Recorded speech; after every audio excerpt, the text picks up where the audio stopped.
Halloween. And if it's a Tuesday at 10 a.m. in hurricane season, that means it's time to track the tropics from sunny and somewhat foggy Central Florida. I'm WESH 2 meteorologist Eric Burris. And from Savannah, Georgia, I'm WJCL 22 Chief Meteorologist Jeremy Nelson. And hey, it's Halloween, Eric. It's Halloween indeed. And there's nothing, thankfully, too spooky in the tropics, but there are a couple of things to track out there, my friend.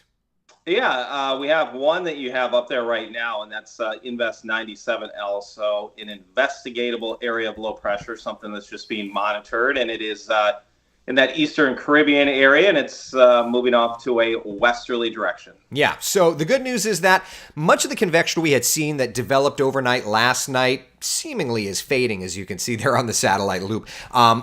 Hurricane Center has been watching pressures kind of holding steady, but the winds have started to turn on some of the ships and some of the buoys, starting to get some of the westerlies in there. And the reason that that's important, Jeremy, is because that shows that we may be starting to close off an area of low pressure. So it may be the beginning stages of tropical cyclogenesis. Yeah, and what we're looking at there in the Caribbean, maybe some late season development. That chance right now is at 70%. So we'll be monitoring that. Again, that's over the next 7 days. Certainly possible a tropical depression could form, but models keep this well south of our area, and that system will probably want to hang out where the water is warmest. What's kind of interesting, Jeremy, is that the last couple of days, the computer models have been trying to chew on this a bit, right? Like the first model runs had shown this blowing up into a hurricane, getting looped into a cold front, and then kind of coming toward like South Florida. Thankfully, that has kind of backed off just a little bit as it's kind of wanting to go more into Central America. Here's the computer forecast models, and there you can very clearly see over the next week's time or so, the more that this wants to go to Central America, the less of a threat it is for us necessarily in our areas for any kind of actual impacts. Yeah, and we've had some busy times here. Last year, of course, we had Hurricane Nicole, hoping this one doesn't develop into much and stays down to our south, something we'll be monitoring. And talk about what you found, though, kind of as a trend, maybe over the last 5+ years in hurricane season, sort of that late season activity. Yeah, so yesterday we were just looking in Orlando. Our chief meteorologist, Tony Manolfi, and I were just kind of going through some data, and it was like, you know, have things been getting busier and busier during the latter part of hurricane season? And what we found was kind of interesting. Almost, we called it a bit of a concerning trend. So follow me here. From 1980 to 2016, we averaged during the last week of October and the first week of November about a half a storm a year. Some years had it, some years didn't, okay? But from 2017 to 2022, we averaged 2 named storms. Again, that last week of October and that first week of November. So the last 6 years, we have had named storms in this little window that we're in. Whether or not Invest 97 develops or not, is really and truly for impacts in your area and my area, Jeremy, are fairly low. But what's interesting is we are trending busier and busier during the end of hurricane season. You mentioned Nicole last year, just as an example.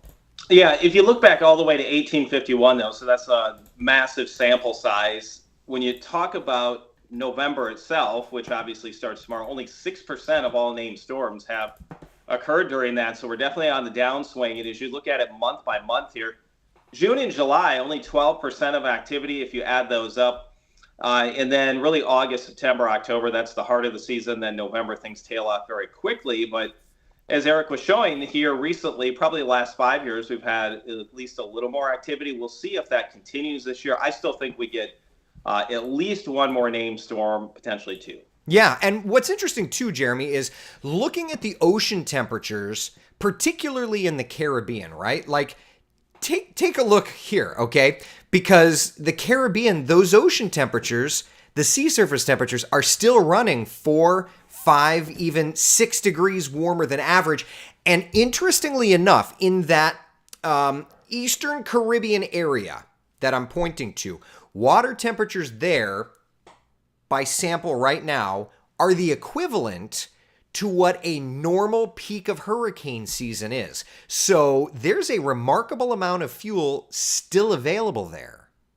Yeah, temperatures there are above average. Obviously, the closer you get to Florida now, the southeast coast, anything that would come in our direction would be probably turning subtropical, extratropical. Maybe South Florida, it's warm enough, but the water temperature up in my direction now is about 70 degrees. Yeah. And we have this very strong cold front sweeping through here a little bit later today. And I told Eric before we started, morning low temperatures here by Thursday morning will be in the 30s and our coastline in the 40s. And that's just going to continue that sort of downward trend with the water temperatures, which for us, that's definitely good news. Yeah, well, and water temperatures off your shoreline, off my shoreline are actually average, so that's good. Interestingly enough, remember the Keys, they were running in such a boiling degree. Water temperatures there are actually running cooler than average in some spots, so there is kind of an interesting metric there. But the one thing that I think is saving us, like when we look at the forecast, like here, I'll dial up the forecast models, for example, for Invest 97, right? Like, why is that staying south? Why does that not want to come our direction, Jeremy? What's the big blocking thing that's doing its due diligence there? Well, we do have high pressure Yep. up to the north of it, and then eventually we're going to have a cold front move in, but I don't think that cold front's going to pick it up and pull it to the north. So this is far enough south that the high is above it, blocking it from moving north, and it's just going to cruise, looks like in a westerly direction. All those models have been very inconsistent with this. Yeah.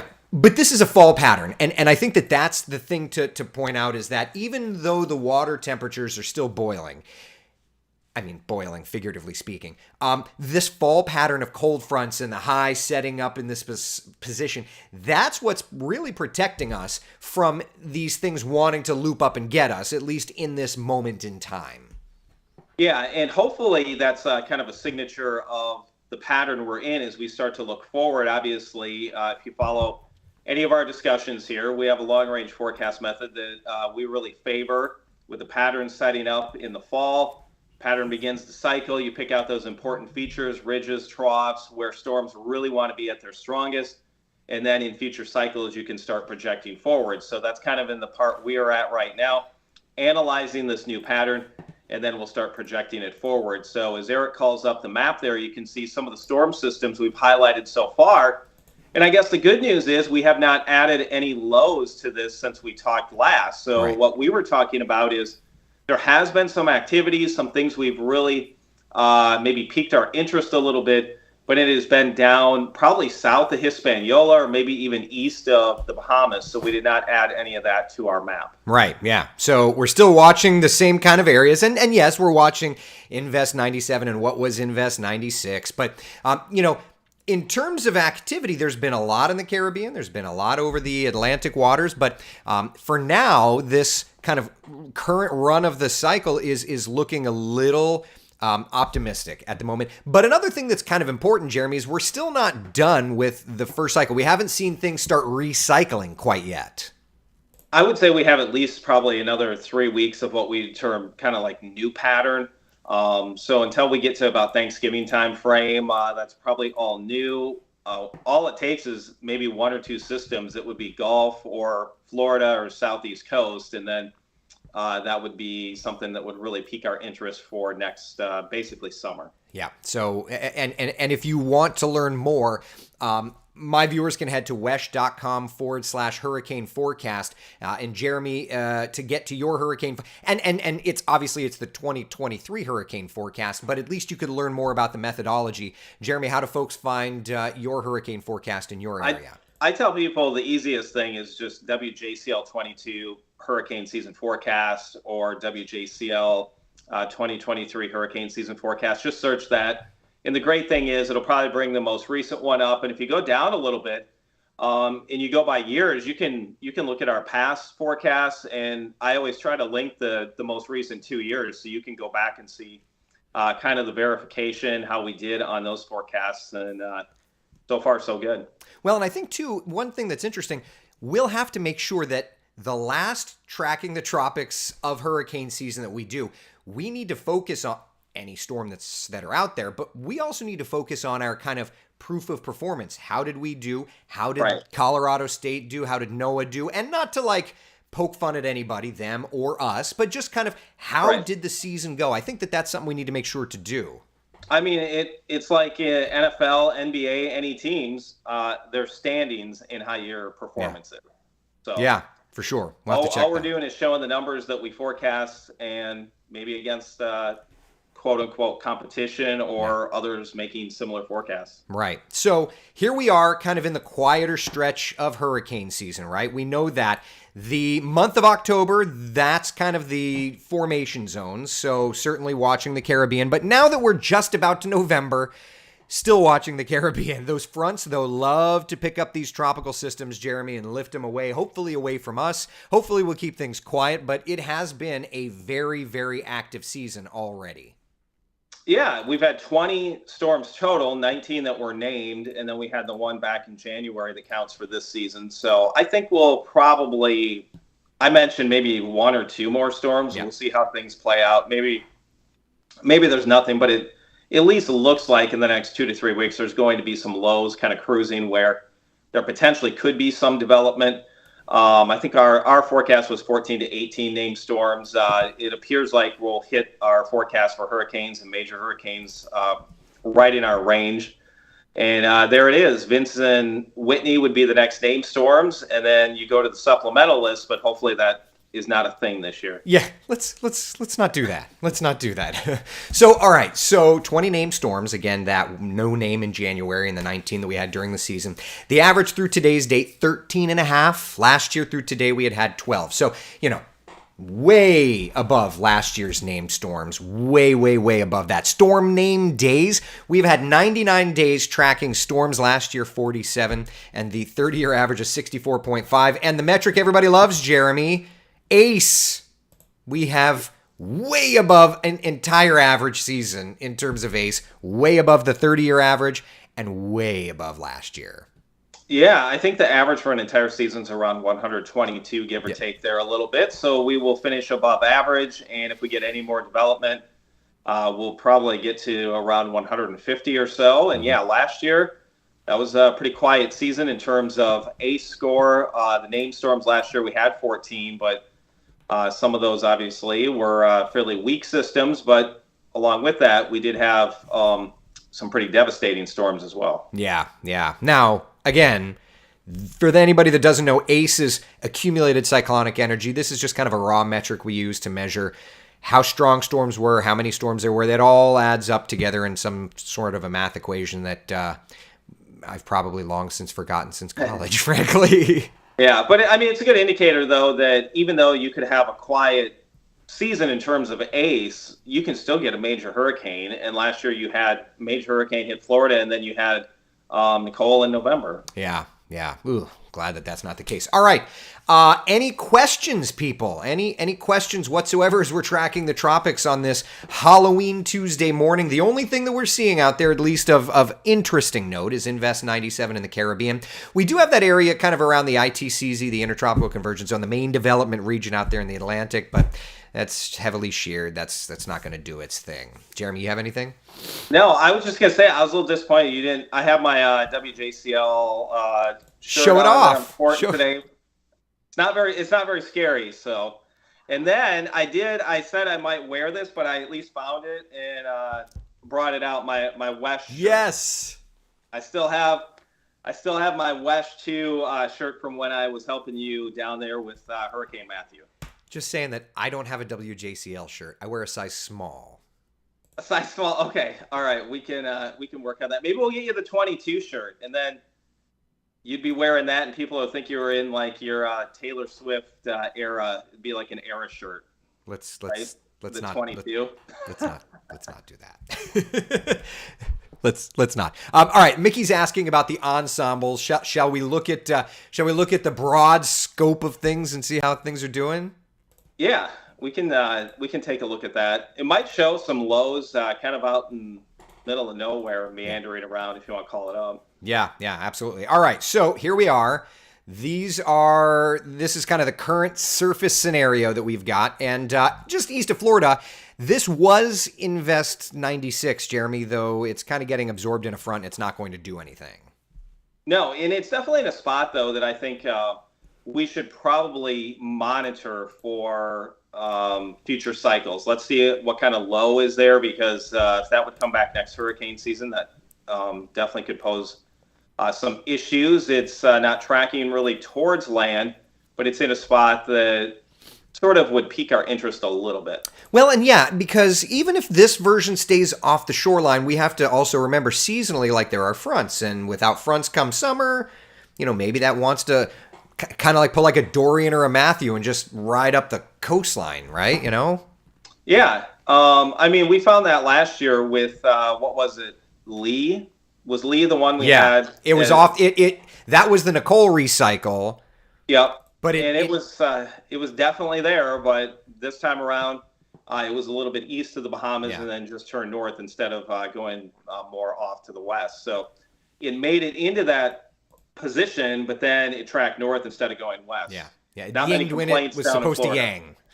What was that? It yinged when it was supposed to yang, which I'm fine with. Yes. I was saying I don't think anyone in Florida was disappointed that just kind of cruised its way north. And if they were, then I don't want to talk to them. All right, so there it goes. It's doing its thing, front picking it up, moving it away, high pressure building across the deep south. But notice on the bottom of the screen there, you've got Invest 97 kind of working over towards Central America and then just hanging out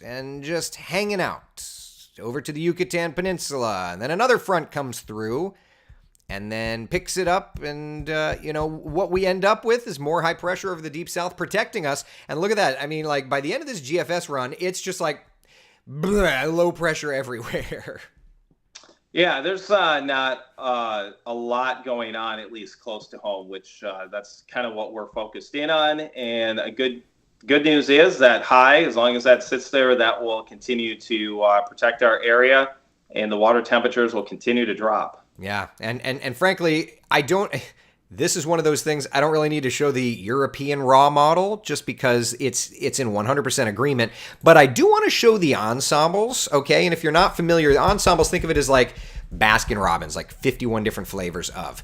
And what you end up with is a way to look at each model, but to see like 51 or 100, depending on the model, different versions of that same model. And what I think is kind of interesting here is watch how the vast majority of the ensemble members take the areas of low pressure ashore in Central America, right?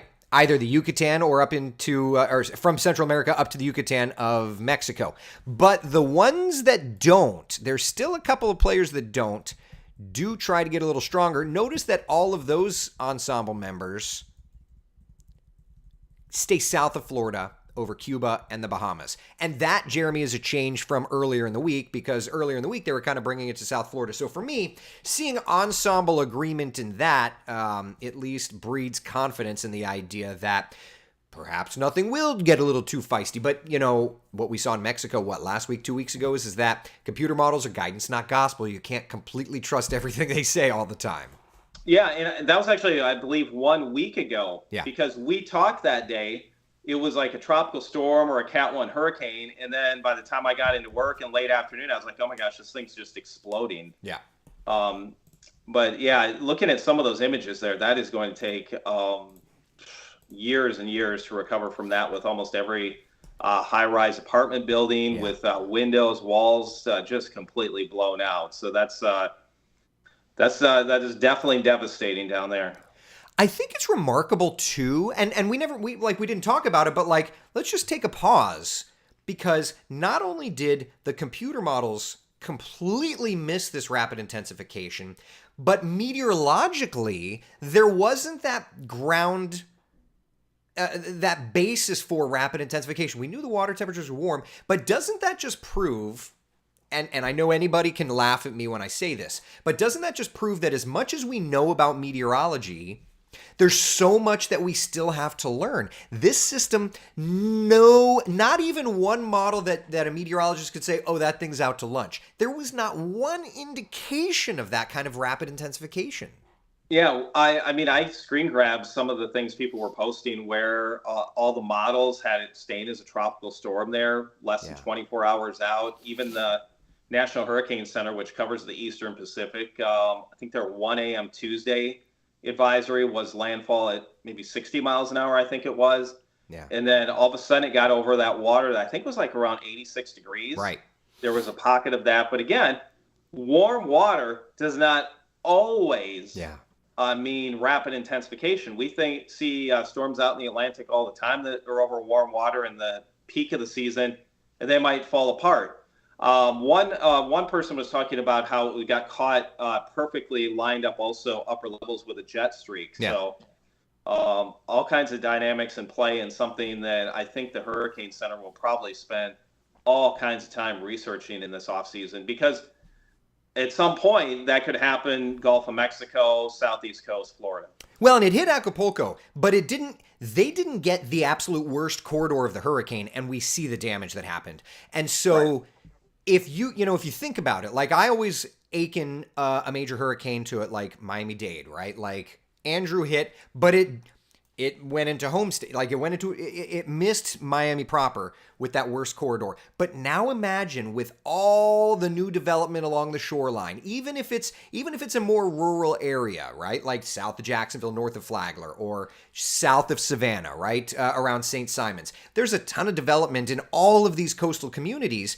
And if you get a storm in the Atlantic Basin heading toward a heavily populated area that rapidly intensifies and there's no call for it, from a tropical storm to a Category 5, my God, that's a terrifying nightmare. Yeah, and there was just no time to evacuate, because by the time it was like, hey, okay, this is going to be a major hurricane, 3, 4, or 5, you're already within 6 to 12 hours. Yep. And even if you said, okay, everyone evacuate, it would just be congestion, everyone's stuck, and Right. then everyone's on the road. So that was definitely a nightmare situation for people down there. I think that's, like you said, I think the Hurricane Center is going to spend a lot of time, and I think that a lot of the academia folks are probably going to get into the mode of like, what happened here? What did we miss? How can we try to not miss it? And the answer is, as much as the data's out there, Mother Nature does Mother Nature, right? And Right. we can try to be the best we can, but man, oh man. And then that gets into the social science of like, that's why you can't just write off a tropical storm that's coming in, because you just never know. Right. Things can change, and they can change very fast. That's why, I mean, we're always saying, hey, check back to our forecast, stay up to date. Don't just look at something 4 or 5 days out and you're like, oh, that's missing us. I don't need to pay attention. Yeah, I mean, like Jeremy is not at work. I am not at work. We're not doing this. There's no commercials on the bottom of the screen. Like we are doing this to try and make sure everybody knows what's going on, and there's that. So, all right. Any other questions? Let's see here. Priscilla, my sister-in-law, says to me, "Are we getting an H?" I guess I'm her messenger. Yeah, no H's, thankfully for now. No hurricanes coming to Florida or South Carolina now. That's the good news. You getting any on your side? No, I don't see any at the moment. I think up here, and we don't want to get something up here in November again would be pretty rare, just because our water temperatures are cool. We might get something like extra tropical, or last year when you had Nicole down there, we did have tropical storm warnings, but we had winds maybe 40 to, I think, maybe 50 miles per hour, something like that at our coast, and a little bit of rain. So it wasn't. It was something that was very manageable. Yeah, as long as it's manageable, that's all. All right, my friend, that's all I got. If that's all you got, then we can roll. Did you already take all your kids' candy? Are they trick or treating tonight? They're gonna trick or treat tonight. I have to go, and I have no candy for the house, so I need to go buy some on my way to work right now. Now, if you go to buy candy now, they probably already have like holiday, Christmas, stuff like that out, and Halloween's probably already been put away. That's what the wife said, and I'm just like, well, I guess the kids are gonna get some Christmas candy. Well, Right? wait until the last minute. You would be the worst house in the neighborhood if you start handing out like candy canes. Thanks, Jeremy. Thanks. So don't do it. Don't do it. Do you have your candy? Of course he does. We had ours over the weekend. Was the neighborhood trick or treat. So we had the good news. We had leftover. I like it when there's leftover candy. I don't. That means my kids are wired. Yours are a little older, so yeah. All right. Catherine says we got 50% candy at Walmart, so that's where I'm going. All right. All right. You, Very good. Hey, you got something to do. that's it. Yep. All right. Nice and quiet for now. We'll have another update next Tuesday. In the meantime, enjoy your day. From Central Florida, I'm WESH 2 meteorologist Eric Burris. And in Savannah, Georgia, I'm WJCL 22 Chief Meteorologist Jeremy Nelson. Take care, everybody.